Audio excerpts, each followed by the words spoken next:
आज का हमारा जो विषय है वो धन है, यानी फाइनेंस। और ये एक ऐसा विषय है जो हमें कहीं भी पढ़ने को नहीं मिलता है। हम जब स्कूल में होते हैं तो वहाँ भी धन के विषय में हमें नहीं सिखाया जाता, नहीं बताया जाता। और धन सब लोगों की प्रमुख आवश्यकता है।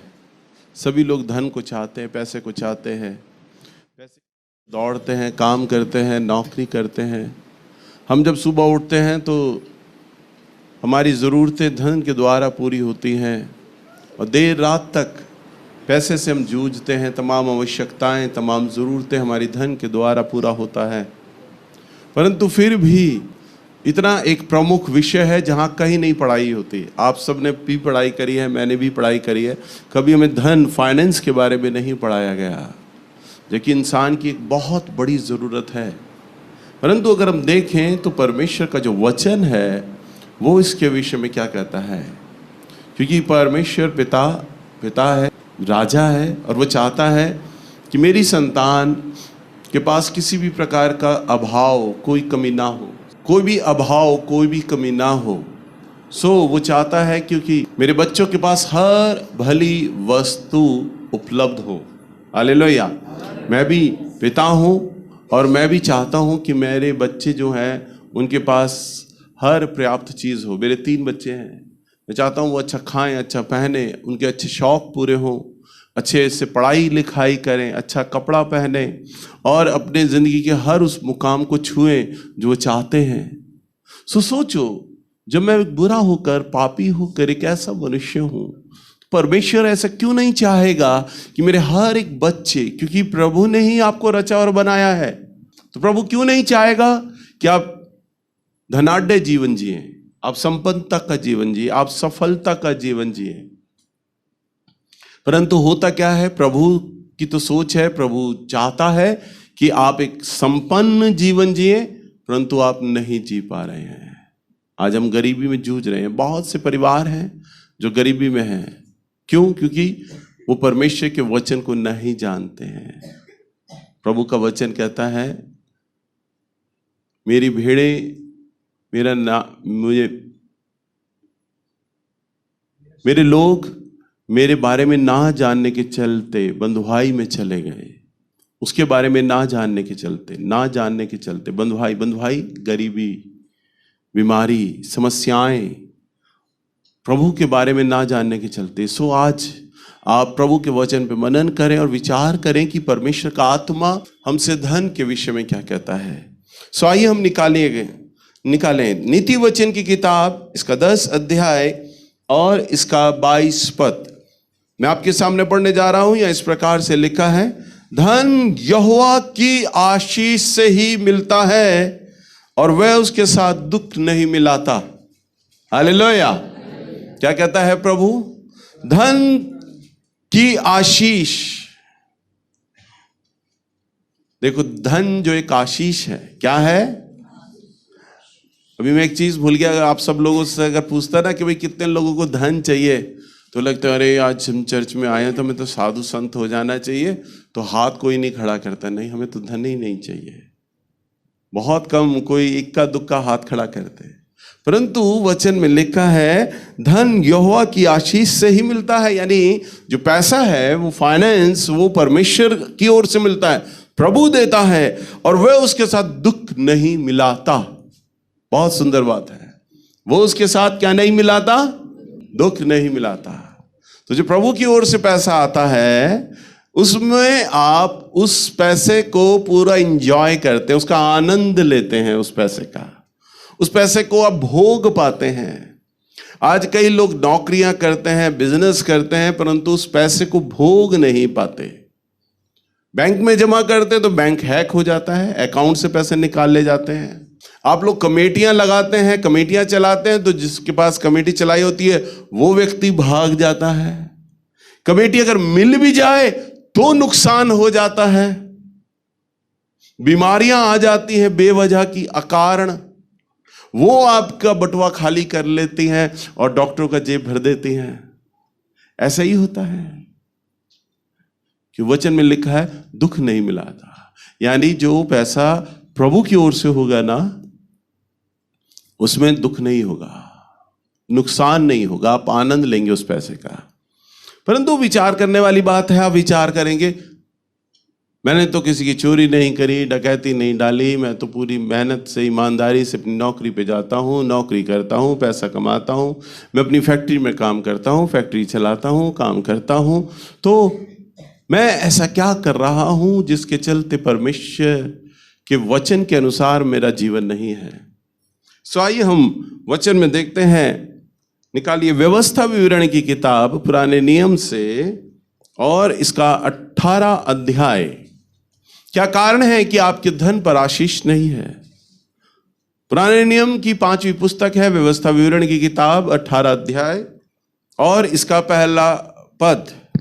लेवी याजक का वरन सारे लेवीय गोत्रों का इस्राएलियों के संग कोई भाग या अंश ना हो, उनका भोजन हव्य और यहोवा का दिया हुआ भाग हो, उनका अपने भाइयों के बीच कोई भाग न हो, क्योंकि अपने वचन के अनुसार यहोवा उनका निज भाग ठहरा है। बस यहां पर प्रभु कहता है अपने वचन में, व्यवस्था विवरण की किताब 18 अध्याय और पहला पद, इस प्रकार से लिखा है, लेवियों याजकों का, यानी लेवी याजक यानी लेवी एक गोत्र था और याजक एक पद है। तो आज जैसे मैं प्रभु का वचन आपके सामने प्रचार कर रहा हूं, तो मेरा गोत्र तो लेवी नहीं है, परंतु आत्मिक भाव से मैं लेवी हूं और मैं याजक के पद पे हूं। और याजक का जो पद होता है वो मंदिर की देखभाल करता है। तो ये मंदिर है परमेश्वर का, प्रभु का घर है। तो प्रभु कहता है अपने वचन में कि इस्राएलियों का सारा कोई भाग व अंश ना हो, यानी वो कहता है कि वो किसी भी प्रकार का उसका कोई भाग कोई अंश नहीं होगा, कोई काम धंधा कोई नौकरी नहीं करेगा, वो उनका भोजन यानी उनकी जरूरतें और यहोवा का दिया हुआ भाग हो। यानी प्रभु कहता है उनका जो भोजन है, उनकी जो आवश्यकताएं हैं, प्रभु कहता है वो मेरा भाग होगा, मेरा भाग होगा, मैं उन्हें दूंगा। वो नौकरी नहीं करेंगे, व्यापार नहीं करेंगे, वो सिर्फ वो मेरी देखभाल करेंगे। यूं मान के चले कि हम देखते हैं कि इस्राएल के 12 गोत्र थे, यानी एक बाप के बाप 12 बच्चे हुए। 11 बच्चों को तो बाप कहता है कि देखो मैं बूढ़ा हूं, तुम लोग काम धंधा करो, नौकरियां करो, व्यापार करो, कुछ भी करो, इधर ध्यान दो, नौकरियां करो, व्यापार करो, तुम काम करो। परंतु जो एक बेटा है ना, वो मेरा देखभाल करेगा। मैं बूढ़ा हूं, मुझे खाना खिलाएगा, मेरी देखभाल करेगा। तो 11 भाई कहेंगे ठीक है पापा ये आपकी देखभाल करेगा, पर हम अपने इस 11वें भाई को, क्योंकि ये नौकरी काम धंधा तो करेगा नहीं, आपको ही देखेगा, तो 11 भाई हम ये ऐसा करेंगे, हम इसकी जिम्मेदारी ओढ़ेंगे, हम इसकी जरूरतें पूरी करेंगे, क्योंकि नौकरी तो करेगा नहीं है, काम करेगा नहीं, तो इसकी जिम्मेदारी हमारी हो जाएगी। तो 11 भाई वो जिम्मेदारी बाप की और उस बेटे की उठा लेंगे और काम आसानी से चलेगा, गृहस्थी आसानी से चलेगी। प्रभु ने यही नियम इस दुनिया के लिए बनाया। प्रभु ने जब 12 गोत्रों में से 11 गोत्रों को यह आज्ञा दी कि तुम काम धंधा करो, नौकरियां करो, परंतु जो 12वां गोत्र है याजक यानी लेवी, वो मेरे मंदिर की देखभाल करेगा, वो कोई काम नहीं करेगा, यानी कि उसका जो भाग हो वो मेरा होगा। दूसरे पद में, उनके अपने भाइयों के बीच कोई भाग ना हो, क्योंकि अपने वचन के अनुसार यहोवा का निज भाग ठहरे, यानी उनके भाइयों के बीच कोई भाग ना हो, कोई काम नहीं करेगा, वो उनकी तरह नहीं होगा, क्योंकि वे अपने परमेश्वर के वचन के अनुसार निज भाग ठहरे। 3 पद, चाहे गाय बैल चाहे भेड़ बकरी का मेल बलि हो, उसके करने वाले लोगों की ओर से याजकों का यह हक हो कि वे उसका कंधा। देखो पुराने समय में रुपया नहीं होता था, तो मूल रूप से किसान का ही काम हुआ करता था, या तो वो पशुपालन का काम करते थे या कृषि का करते थे, और लोगों की जो जरूरतें पूरी हुआ करती थी ना वस्तुओं के आदान प्रदान से। अगर एक व्यक्ति को लकड़ चाहिए दरवाजा बनाने के लिए, तो वो किसान होता था, वो अनाज लेके जाता था दरवाजे वाले के पास, कुछ अनाज देता था, और लकड़ ले लिया करता था। तब ऐसा आदान प्रदान होता था, वस्तुओं के आदान प्रदान से। तो उस जमाने में जबकि पैसा नहीं था तो लोग भेड़ बकरियां प्रभु के भवन में लाया करते थे देने के लिए। और तब प्रभु ने आज्ञा भी दे रखी थी कि जितने भी जो लोग पाप करते हैं उनका प्रायश्चित जो होगा, उनका पश्चाताप जो होगा, वो मेल बलि के द्वारा, पश्चाताप के द्वारा होगा। वो भेड़ का वध करेंगे और मेरे सामने उस भेड़ का वध किया जाएगा, तब मैं उनके अपराधों को क्षमा कर दूंगा। इसी कारण से अगर हम देखें, क्रूस पर हमारे प्रभु यीशु मसीह आए और उन्होंने तमाम पापियों के लिए एक ही बार वध हुए, एक ही बार वो मेमना बना जगत का, और प्रभु यीशु मसीह ने हम सब पापियों के लिए अपने प्राणों को दे दिया। हालेलुया। आज हमारे बीच में बलिदान नहीं होता जानवर का, क्योंकि जानवर के खून से कहीं अधिक शुद्ध और पवित्र अगर खून है तो वह है प्रभु यीशु मसीह का। तो जानवर तब पहले काटे जाते थे, प्रभु के भवन में लाए जाते थे। अब आप सोचो, बहुत सारे लोग प्रभु के लिए अपनी भेंटों को लाते थे और भेंटें वो जानवर के रूप में हुआ करती थी। तब प्रभु ने आज्ञा दिया 3 पद में, और चाहे गाय बैल चाहे भेड़ बकरी का मेल बलि हो, उसके करने वाले लोगों की ओर से याजक का ये हक है, यानी याजक को ये ऐसा दिया जाए कि वे उसका कंधा, दोनों गाल, झोंक, झोंक माने पेट, याजक को दें। अब वो कहता है, प्रभु कहता है कंधा जानवर का क्या देना है, कंधा, गाल और पेट याजक को दें। आप जब चिकन खाते हैं तो चिकन में एक बड़ा अच्छा पीस होता है, लेग पीस होता है ना, हड्डी होती है, सिंगल हड्डी, और एक साइड में गूदा गूदा मांस, वो चिकन का सबसे अच्छा पोर्शन होता है। आप अपने रिश्तेदार को जब खिलाते हैं खाना तो क्या कहते हैं, भाई इसे लेग पीस दो भाई, है ना, ऐसा दिया जाता है। तो सबसे अच्छा मांस का गूदा वाला हिस्सा। तो प्रभु कहते हैं कि जानवर का सबसे अच्छा कौन सा हिस्सा है जहां पे मांस होता है, कंधा, यहां पे भारी मांस होगा, गाल यहां पे भारी मांस होगा, पेट भारी मांस होगा। प्रभु कहता है यह वाला मेरे याजक को दिया जाए, क्योंकि वो मेरी सेवा टहल करता है। क्या दिया जाए उसको, यानी जो मांस वाले हिस्से हैं वो किसे दिए जाएं, याजक को दिए जाएं, क्योंकि वो मेरे मंदिर की सेवा कर रहा है। और जब याजक को दिया जा रहा है तो प्रभु कहता है वो समझ लो वो मुझे दिया जा रहा है। हालेलुया। इस समय आप प्रभु का वचन कैसे सुन पा रहे हैं, बताइए। परमेश्वर आपसे बात तो कर रहा है, प्रभु का आत्मा अपने वचन से बात तो कर रहा है, पर कैसे बात कर रहा है, अपने याजक के द्वारा, यानी मेरे द्वारा। प्रभु की आत्मा प्रकट होकर इन माइकों में, स्पीकरों में तो आपको आवाज नहीं सुनाई दे रही ना। प्रभु अपने याजक के द्वारा सेवा करता है। या कोई भी भक्त जन जो प्रभु की सेवकाई के लिए इस्तेमाल होता है तो करता तो परमेश्वर है सारी चीजें, परंतु परमेश्वर उस व्यक्ति को एक माध्यम बनाकर इस्तेमाल करता है। और जब हम उस माध्यम से हम जो कुछ भी करेंगे, चाहे हम अच्छा व्यवहार करेंगे तो यूं समझ लो हम परमेश्वर के संग वो व्यवहार कर रहे हैं, और यदि हम उस व्यक्ति के संग कोई बुरा व्यवहार करते हैं तो यूं जान लें कि हम परमेश्वर के संग बुरा व्यवहार कर रहे हैं, क्योंकि प्रभु ने तो उसे अपॉइंट किया है, ठहराया है, चुना हुआ है। हालेलुया। सो जब कोई व्यक्ति प्रभु के दास को भेंट देता है तो प्रभु तो आत्मा है, प्रभु प्रसन्न होते हैं। ओ मेरी सेवा टहल करने वाला जो व्यक्ति है उसकी अवभगत की जा रही है, उसको भेंट दिया जा रहा है, तो मुझे दिया जा रहा है। तो आपका भेंट, आपकी सेवाएं वो परमेश्वर तक पहुंच जाती हैं, क्योंकि परमेश्वर ने, ध्यान से सुनिए, परमेश्वर ने प्रजा यानी लोग और परमेश्वर के बीच में किसी को वकील के रूप में ठहराया है, मध्यस्थ के रूप में ठहराया है, तो वो याजक को ठहराया है। समझ पा रहे हैं? वो मध्यस्थी करता है, वो आपके पाप बलि को लेकर वो प्रभु के आगे रखता है, प्रभु जी इस व्यक्ति ने ये अपराध किया है, इसे क्षमा कर दीजिए। या कोई भेंट लाता है, प्रभु ये आपको देना चाहता है, सो प्रभु आप इस भेंट को ग्रहण कीजिएगा, तो परमेश्वर उस भेंट को भी ग्रहण करते थे। परंतु वो सारी भेंट वो सारी चीजें, वो सारा पाप बलि वो याजक का भाग हुआ करता था। हालेलुया। और यहां पर हम चौथे पद में देखते हैं क्या लिखा है प्रभु ने अपने वचन में, तू उसको अपनी पहली उपज का अन्न, तू उसको अपनी पहली उपज का अन्न, क्या कहता है?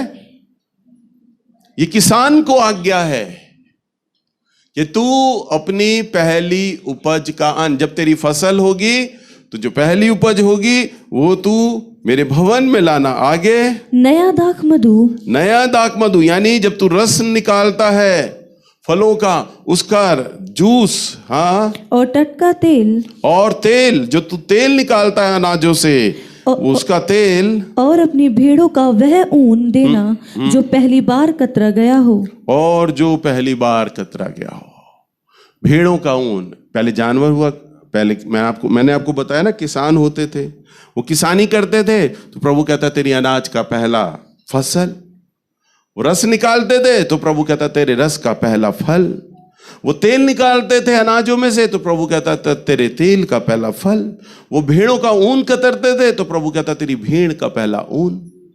यानी जो तेरी पहली चीज है वो प्रभु को देना चाहिए, प्रभु कहता है अपने वचन में। अब ये मैं आपसे बोलूं, कहलवाऊं,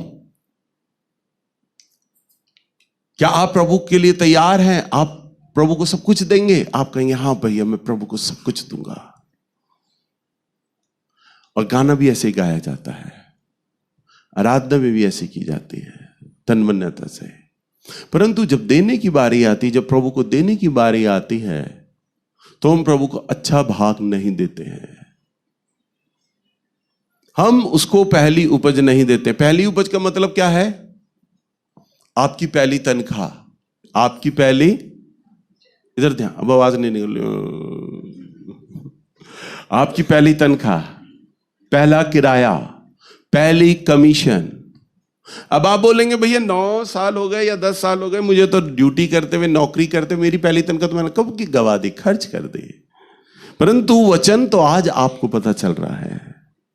वचन में लिखा है, जब हम एक बुजुर्ग लोग एक कहावत बोलते हैं ना, जब जागो तब सवेरा। जब आपको पता चलता है तभी सवेरा हो गया। आज आपको प्रभु का भेद पता चला है, यानी न्याय अब आप पर आ गया है, यूं समझ लो। प्रभु का भेद अब आप जान गए हैं कि हमें प्रभु को अपना पहला भाग देना होता है। कई औरतें जब आटा गूंथती है ना तो पहले आटा तोड़ के अलग निकाल लेती है ना, करते हैं ना। किस लिए? प्रभु के नाम का नहीं होता, भूत के नाम का होता है। हाँ, फलाने का निकाल दो कहीं आके चिपट ना जाए। हालेलुया। भूत के नाम का तो पहला भाग निकाल देते हैं, परंतु प्रभु के नाम का, हालेलुया, जब आप प्रभु के नाम का पहला भाग निकालेंगे तब आपकी उस कमाई हुई उस आशीष पर, जो आशीष प्रभु ने आपके लिए रखा है, प्रभु आपको बहुतायत से देगा। आपको हर चीज बहुतायत से देने लग जाएगा, आपकी जरूरतें पूरी करने लग जाएगा। क्योंकि मालूम है प्रभु पहला भाग क्यों मांगते हैं? लालची नहीं है, वो लालची नहीं है। जब आप पहला भाग देंगे यानी पहली तनख्वाह दे देंगे तो 30 दिन कैसे आप काम पे जाएंगे? क्योंकि पहली तनख्वाह तो आप सारी प्रभु को दे चुके हो। उस तनख्वाह से आपने तो घर का राशन भरना था, उस तनख्वाह से तो आपने मकान का किराया देना था, उस तनख्वाह से तो आपने जरूरतें पूरी करनी थी। तो जरूरतें कैसे पूरी होंगी?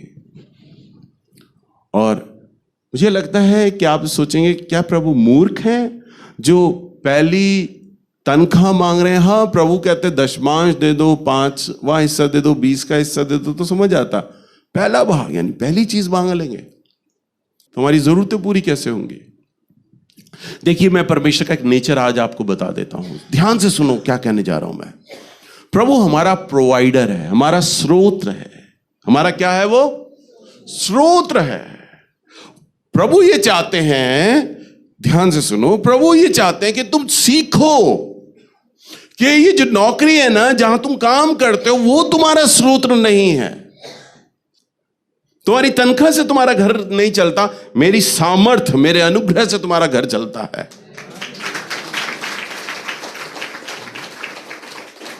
आप सोचेंगे मेरे अंदर काबिलियत है, मैंने नौकरी की, मैंने मेहनत की, मैंने मेहनत की, मैंने ओवर टाइम लगाया, तभी हमारे घर में तरक्की आ पा रही है ना। आपके कुछ करने से कुछ नहीं होता। तभी तो प्रभु कहता है, एक बार तुम मुझे अपना पहला किराया तो देख के देखो, पहली तनख्वाह तो देख के देखो, फिर मेरी सामर्थ को देखना तुम, मैं तुम्हारा घर का खर्चा कैसे चलाता हूं। हालेलुया, अद्भुत। यही तो है परमेश्वर की अद्भुत सामर्थ।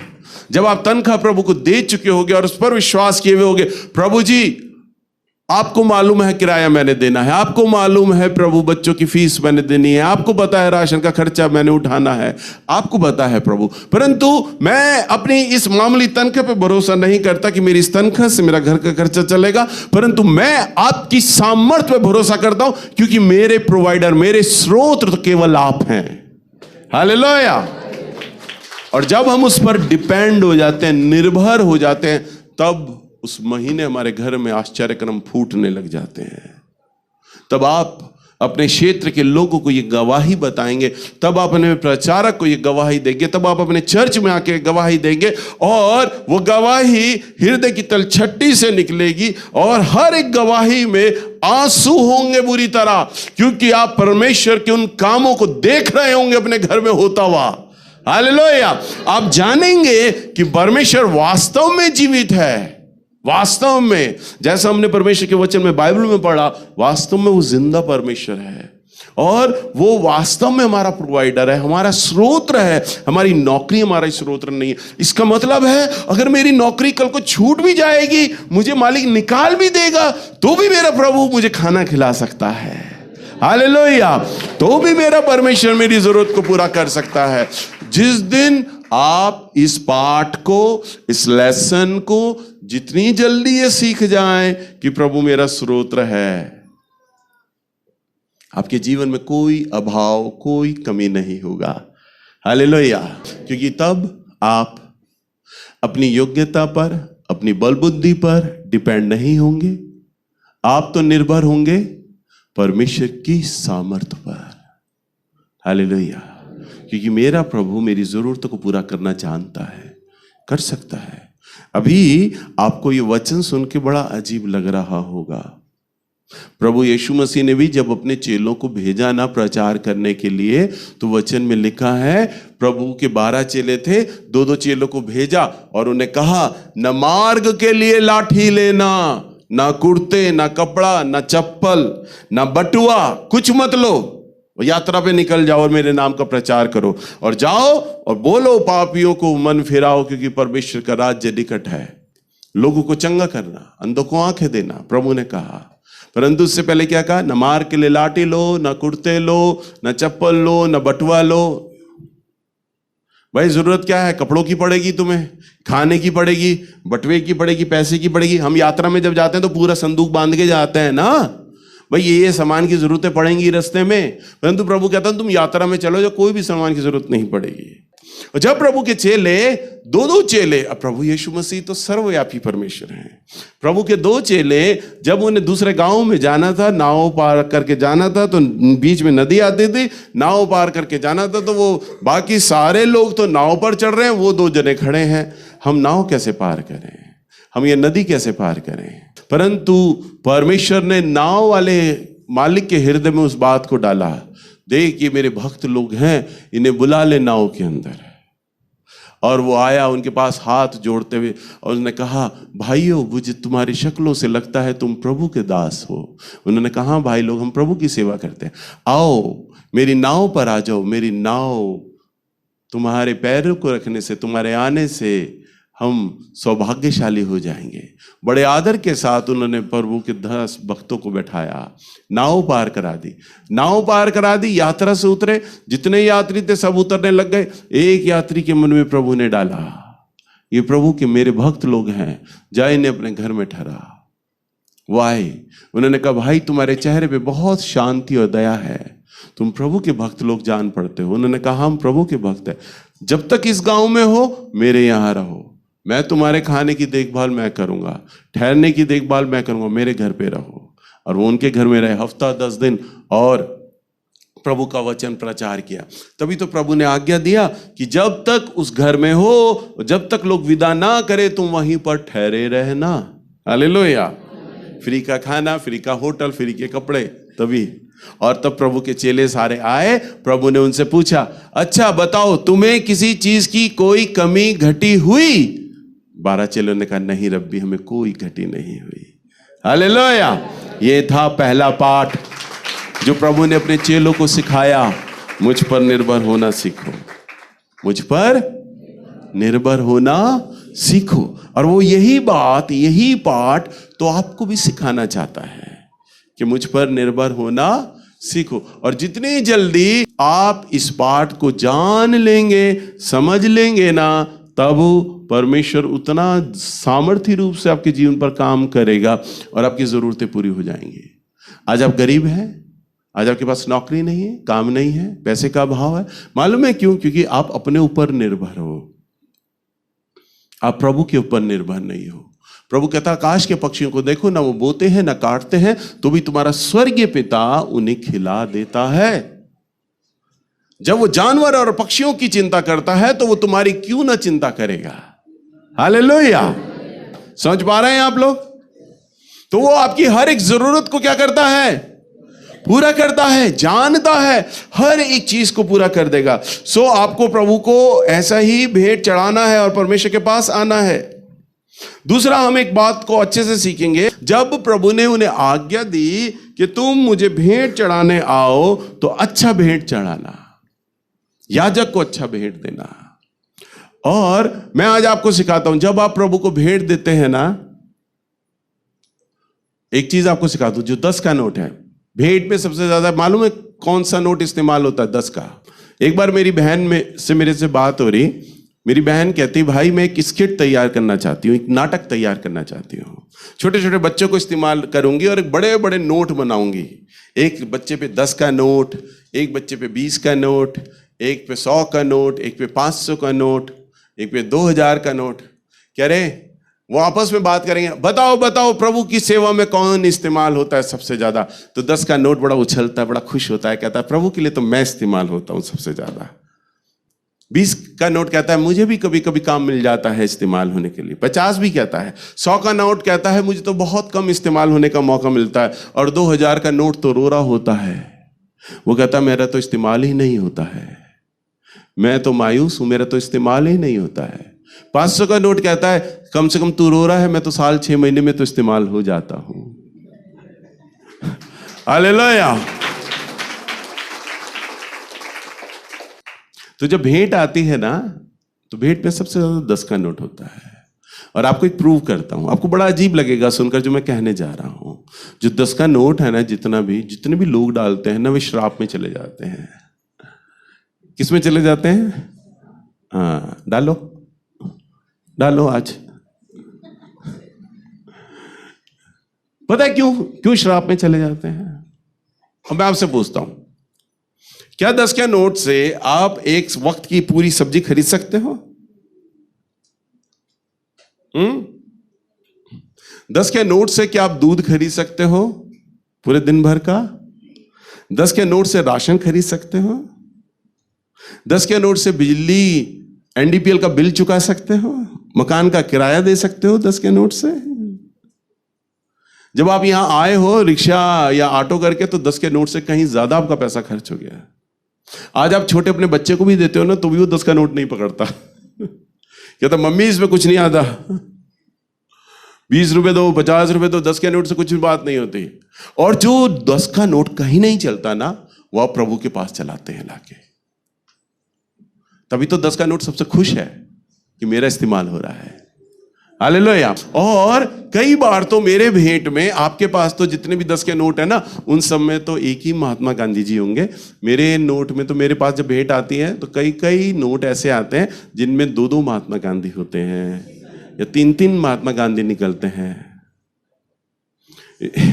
इसका मतलब है एक ही 10 के नोट को, कई नोट फटे होंगे तो उसको सेलो टेप से चिपका दिया, 3 नोटों को एक ही नोट बनाकर प्रभु को दे दिया। हालेलुया। अब मैं आपको बता रहा था ना कि श्राप आ जाता है। क्यों श्राप आता है? देखिए हम परमेश्वर के वचन में देखते हैं। निकालिए पुराने नियम की अंतिम पुस्तक मलाकी की किताब, और इसका 1 अध्याय और इसका 8 पद। मलाकी अंतिम पुस्तक है पुराने नियम की। जब तुम अंधे पशु को बलि करने के लिए समीप ले आते हो। हाँ देखो, लोग उस समय भी बड़े चालाक होते थे। लोग किसान थे। अभी मैं आपको क्या बता रहा था, लोग भेंटे लाते थे, और भेंटे किस रूप में लाते थे? जानवरों के रूप में। बताया ना मैंने अभी, जानवर के रूप में। तो लोग उस समय चालाक होते थे। अब लोग पता क्या सोचते थे, अब हम प्रभु के भवन में ले जाएंगे, अब इसने कटना तो है, तो कैसा पशु ले जाए? अंधा पशु ले जाए। मार्केट में नहीं बिकेगा। मार्केट में अब किसान का काम क्या होता था? जानवरों को बेचना। पर उसे पता था कोई भी जानवर खरीदने वाला आंखें देखेगा, कान देखेगा, चाल देखेगा, पैर देखेगा, दूध देखेगा, डीलडॉल देखेगा, तब जानवर खरीदेगा। अब ये तो लंगड़ा है, काड़ा है, तो ये बिकेगा तो है नहीं, तो इसे मैं प्रभु के भवन में दे देता हूं, वहां कटेगा। ये कटना तो है इसने, पर वहां कटेगा, और प्रभु भी खुश हो जाएगा और मुझे आशीष मिल जाएगी। कितने चालाक होते थे तब भी लोग। तो लिखा, जब तुम अंधे पशु को बलि करने के लिए समीप ले आते हो, तो क्या यह बुरा नहीं? प्रभु कहता है, तो मेरे जब सामने लाते हो अंधे पशु को, तो क्या यह बुरा नहीं? जब तुम लंगड़े या रोगी पशु को ले आते हो, जब तुम लंगड़े या बीमार जानवर को मेरे पास ले आते हो, तो क्या यह बुरा नहीं? प्रभु कहता है, तो क्या ये बुरा नहीं? अपने हाकिम के पास ऐसी भेंट ले जाओ। वो कहता है, अपने बॉस, अपने स्वामी के पास ऐसी भेंट लेके जाओ। क्या वह तुमसे प्रसन्न होगा? क्या वो तुमसे खुश होगा? या तुम पर अनुग्रह करेगा? या तुम पर अनुग्रह करेगा? सेनाओं के यहोवा का यही वचन है। सेनाओं का यहोवा का ये वचन है। हालेलुया।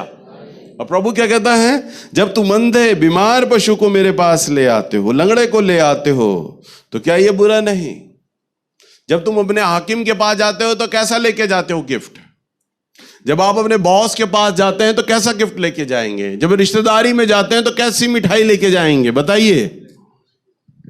मेरठ वाले की, अग्रवाल वाले की महंगी महंगी 800 रुपए किलो बर्फी, ऐसी बर्फी लेके जाओगे। केले लेके जाओगे 100 रुपए दर्जन। घर में खाओगे, पिचके हुए प्राण निकल रहे हैं केलों के, परंतु रिश्तेदारी में केले दोगे 100 रुपए दर्जन। वाह। खुद लड्डू खाओगे 60 रुपए किलो कल्लू हलवाई के, जब मक्खियां मिनमिना रही होंगी, पर सामने वाले को दोगे तो मेरठ वाले का। जिंदगी में कभी आपने मेरठ वाले की हलवाई नहीं खाई, मिठाई नहीं गई, पर बांटोगे जरूर, क्योंकि सामने वाले को प्रसन्न करना है, रिश्तेदारी में प्रसन्न करना है। बिगड़ जाएगी रिश्तेदारी, खराब दे दिया तो, बॉस को दे दिया, मालिक को दे दिया, बेकार, तो खराब हो जाएगी रिश्तेदारी। अच्छे से अच्छा देना होगा। प्रभु कहता है, तुम दूसरों को तो बहुत अच्छा दे रहे हो, परंतु जब मेरे पास आते हो तो ऐसी भेंट लेकर आते हो। क्या मैं इसे देखकर प्रसन्न होऊंगा? हालेलुया। प्रभु कहता है, क्या मैं इसे देखकर प्रसन्न होऊंगा? वो ऐसी भेंट को देखकर क्या प्रभु आपको आशीष देगा? फिर बताओ, देगा? दे ही नहीं। और जब वो प्रभु आपको आशीष नहीं देगा ना, तो ऑटोमेटिकली वो चीज श्राप में तब्दील हो जाती है। अभी इस चर्च में लाइट जल रही है, लाइट बंद कर दो तो क्या आएगा? बुलाना पड़ेगा अंधेरे को, बुलाना है, आजा भाई अंधेरा आजा। आएगा अंधेरा? लाइट बंद करो, अंधेरा आ जाएगा। प्रभु लाइट है, परमेश्वर लाइट है। अरे ताली बजाओ ना, हमारा प्रभु लाइट है। तो जैसे ही आप उस लाइट को बंद कर देते हैं, जैसे ही परमेश्वर के वचन को मानना बंद कर देते हैं, जैसे परमेश्वर की आज्ञा पे चलना बंद कर देते हैं, जैसे परमेश्वर के साथ चलना बंद आप कर देते हैं, तो आपके जीवन पर प्रभु श्राप नहीं लाते, श्राप ऑटोमेटिकल आ जाता है। आशीष की लैंग्वेज में बाय डिफॉल्ट। हालेलुया। वो अपने आप आपके जीवन पर आएगा। श्राप तो आना ही आना है आपके जीवन पे। समझ रहे हैं? तो अब जब आप प्रभु को भेंट देते हैं ना, अगर आप मेरे नोटों को देखोगे ना, भेंट वाले नोटों को सीधा जितने भी लोग जब मुझे भेंट देते हैं तो उसमें जो करारे करारे अच्छे अच्छे सुंदर नोट होते हैं, एक फोल्ड भी नहीं होता ना, वो मैं अपने प्रभु के लिए अलग कर देता हूं। वो मैं अपने प्रभु के लिए अलग करता हूं। जितने भी मेरे पास पैसे आते हैं, ऐसे पैसों को अलग करता हूं। जितने भी प्रभु के दास भक्त लोग आते हैं, मैं उनके लिए रखता हूं। प्रभु के दास प्रॉफिट नवीन जोगी आ रहे हैं ना, उनके लिए मैंने पहले से ही अच्छे नोट निकाले हुए हैं। सिंगल फोल्ड नहीं होता उस नोट पे, करारा एकदम। और जब देता हूं पूरी दीनता और नम्रता के साथ। आपको प्रभु को भेंट देना है, और वो भेंट ऐसा हो जो परमेश्वर को ग्रहण योग्य हो और प्रसन्न करने योग्य हो। हालेलुया। अभी जब भेंट लिया जाएगा मत डालना, आप मत डालना। मेरी ये सेवा, मेरा ये चर्च का जो प्रोवाइडर है ना, जो स्रोत है, वो मेरा परमेश्वर है, आप नहीं हो। आप नहीं हो, मेरा परमेश्वर है। ये मेरे परमेश्वर की सेवा है, ये मेरे परमेश्वर का दर्शन है। और मेरा परमेश्वर अपनी सेवा को कैसे चलाना जानता है, वो जानता है। कैसे चलाई जानी है, कैसे इसकी आवश्यकताएं पूरी होनी होती है, वो जानता है, वो कर सकता है। परंतु मैं आपको ये इसलिए सिखा रहा हूं, अगर हम परमेश्वर का वचन में देखें, फिलिपियों की पुस्तक निकालिए हुए नए नियम में से 4 अध्याय, संत पौलुस ने ये बात बहुत अच्छे से बोली है, बहुत अच्छे से सिखाई है। फिलिपियों की पुस्तक 4 अध्याय और इसका 17 पद। यह नहीं कि मैं दान चाहता हूं। हाँ, पौलुस क्या कहता है? जैसा अभी मैंने आपको क्या बोला ना, हमारी सेवा को चलाने वाला मेरा परमेश्वर है, स्रोत है, आप लोग नहीं हो। पौलुस भी वही इच्छा से फिलिपियों की कलीसिया को ये पत्री लिखता है और ये कहता है, ये नहीं कि मैं दान चाहता हूं, परंतु मैं ऐसा फल चाहता हूं। परंतु मैं ऐसा फल चाहता हूं। फल फल फल, बोलिए फल। वो कहता है मैं दान नहीं चाह रहा, मैं भेंट नहीं चाह रहा, परंतु मैं ऐसा फल चाहता हूं जो तुम्हारे लाभ के लिए बढ़ता जाए। जो तुम्हारे लाभ के लिए बढ़ता जाए। हालेलुया। किसके लिए बढ़ता चला जाए? पौलुस अपने लोगों को, अपनी कलीसिया को, फिलिपियों की कलीसिया को ये कहता है कि मैं चाहता हूं कि ऐसा फल चाहता हूं कि जो तुम्हारे लाभ के लिए बढ़ता जाए। मैं दान नहीं चाह रहा, मैं भेंट नहीं चाह रहा, परंतु मैं ऐसा फल चाहता हूं जो तुम्हारे लाभ के लिए बढ़ता जाए। तो ये जो आज भेंट, जो फाइनेंस के बारे में प्रचार किया जा रहा है ना, इसलिए प्रचार नहीं किया जा रहा कि मेरे चर्च में बहुत अच्छी चीजें आ जाएं या मैं अमीर हो जाऊं ना। मुझे आप अमीर नहीं बनाएंगे, मुझे मेरा परमेश्वर अमीर बनाता है। मेरी आप जरूरतें पूरी नहीं करते, ये पाठ मैं अच्छे से सीख चुका हूं। मेरा प्रोवाइडर तो मेरा परमेश्वर है। जब हमारा चर्च लॉकडाउन में करीब 7-8 महीने बंद था ना, तब मेरा घर का खर्चा बड़ा अच्छे से चल रहा था। मेरे पे 1 रुपया का कर्जा मेरे परमेश्वर ने नहीं होने दिया। उल्टा उन दिनों दिहाड़ी मजदूर अपने गांवों को छोड़ छोड़ कर जा रहे थे, और हमारे चर्च में 800-1000 का खाना यहां पर बनता था, और मेरे बच्चे, मेरे लड़के लड़कियां खाना बांटने जाते थे। हालेलुया। उस समय हमारे कलीसिया में जिन लोगों को अनाज नहीं था, खाना नहीं था, तो स्थानीय प्रचारकों ने अपने कलीसिया के लोगों से पूछा कि किन के पास राशन नहीं है, तो प्रभु ने हमारे लिए राशन का इंतजाम किया और हमने राशन तक पहुंचाया है। हालेलुया। तो आप प्रोवाइडर नहीं हो। और उस समय तो भेंट एक ऐसी चीज थी कि कोई ना चर्च खुलता था और गलियों पे पुलिस खड़ी थी। कोई मेरे दरवाजे पे आके मुझे दशमांश भी नहीं दे सकता था, क्योंकि पुलिस दरवाजे पे खड़ी थी, गलियों के नुक्कड़ों पे खड़ी हुई थी पुलिस। निकलना बंद था, बहुत सख्त लॉकडाउन था, तब भी मेरे परमेश्वर ने कर दिया। हालेलुया। तभी तो मैं कह रहा हूं, मेरा प्रोवाइडर तो मेरा स्रोत तो मेरा परमेश्वर है। यही पाठ पौलुस सीख चुका था, और यही बात पौलुस अपनी कलीसिया को बताता है तुम्हारे लाभ के लिए। आज जो आपको वचन सिखाया गया है ना, ये वचन इसलिए सिखाया जा रहा है, मेरे लाभ के लिए नहीं, वरन तुम्हारे लाभ के लिए। जब आप मुझे आकर गवाहियां दोगे, जब आप अपने स्थानीय प्रचारक को गवाहियां दोगे, जैसा भैया जी उस दिन प्रचार कर रहे थे, हमने सीखा, और जब मैंने अपनी तनख्वाह निकाली, वास्तव में परमेश्वर ने क्या अद्भुत काम किया है मेरे परिवार में। और कुछ महीनों में आप देखेंगे कि आपके जीवन पे जितना भी बड़ा एक भारी कर्जा था, वो बड़ी तेजी के साथ उतरने लग गया। वही तनख्वाह है, वही पैसा आप कमा रहे हो, परंतु पहले तो कर्जा बढ़ता था, परंतु अब कर्जा कैसे घट रहा है? यही तो है हमारा परमेश्वर। हालेलुया। हर महीने तनख्वाह पूरी नहीं हो पा रही, हर महीने कर्जा बढ़ता जा रहा है, परंतु अब कर्जा कैसे घट रहा है, मैं वही कमाने वाला, वही मेरी तनख्वाह, परंतु अब कर्जा कैसे कम हो रहा है। यही तो परमेश्वर कहता है, यही पाठ तुम मुझसे सीखो। और जब आप आकर गवाही दोगे ना, तब उस रोते हुए शब्दों में गवाही दोगे, बताओगे खुशी के साथ, आनंद के साथ, भैया मेरी गरीबी दूर हो रही है, मैंने बाइक ले ली, मैंने मकान ले लिया, मैंने सामान ले लिया, मेरा कर्जा दूर हो गया, मेरा सोना गिरवी था कई सालों से सुनार पर, वो मैंने छुड़ा लिया। तब आप कहोगे, भैया आपने बहुत अच्छा वचन दिया था, आज मैंने उसे सीखा और चला। तो लाभ किसका हुआ, कर्जा किसका दूर हुआ, बताओ? तुम्हारा या मेरा? घर का खर्चा किसका अच्छा चला, तुम्हारा या मेरा? आवाज ही नहीं निकल रही। तो तुम्हारा लाभ हुआ, मेरा नहीं। किसका लाभ हुआ? तभी पौलुस कहता है, तुम्हारे लाभ के लिए। सो जब भेंट ली जाती है, तो आप भेंट लेने के वक्त आप पवित्र आत्मा से प्रार्थना करें। कुछ सेकंड में आप बोलें, हे प्रभु मैं आ गया हूं, मैंने तेरा वचन सुन लिया है, पवित्र आत्मा मेरी अगुवाई करें कि मुझे आपको कितना देना होगा, कितना देना चाहिए। और जैसा आपके मन में विचार में पवित्र आत्मा आपको बोझ दे, तब आप डालना, सारे मत दो, ना दो। मैं नहीं चाहता कि मेरे परमेश्वर को लंगड़े पशु चढ़ाए जाएं। मैं नहीं चाहता मेरे परमेश्वर को अंधे पशु चढ़ाए जाएं। आप आशीष लेने यहां आए, श्राप मत लीजिए, बंधुआइयां ना लीजिए। नहीं देना चाहते, नहीं है मन, मत दो, परंतु दो तो पवित्र आत्मा की अगुवाई में होके दो। पवित्र आत्मा से पूछो, प्रभु मेरा कंजूस वाला मन है, कठोर मन है, मैं नहीं देना चाहता, मैं नहीं दे सकता, आप मेरे मन को तैयार कीजिएगा पिता, मुझे बताइए मुझे कितना देना होगा। और जितना प्रभु आपको बोले, तब परमेश्वर के लिए कंजूस और कठोर की भावनाएं त्याग देना और उद्धार हो जाना और दे डालना जितना प्रभु आपको बोले, और तब प्रभु के आश्चर्य कर्म को अपने घर पे होता हुआ देखना। हालेलुया।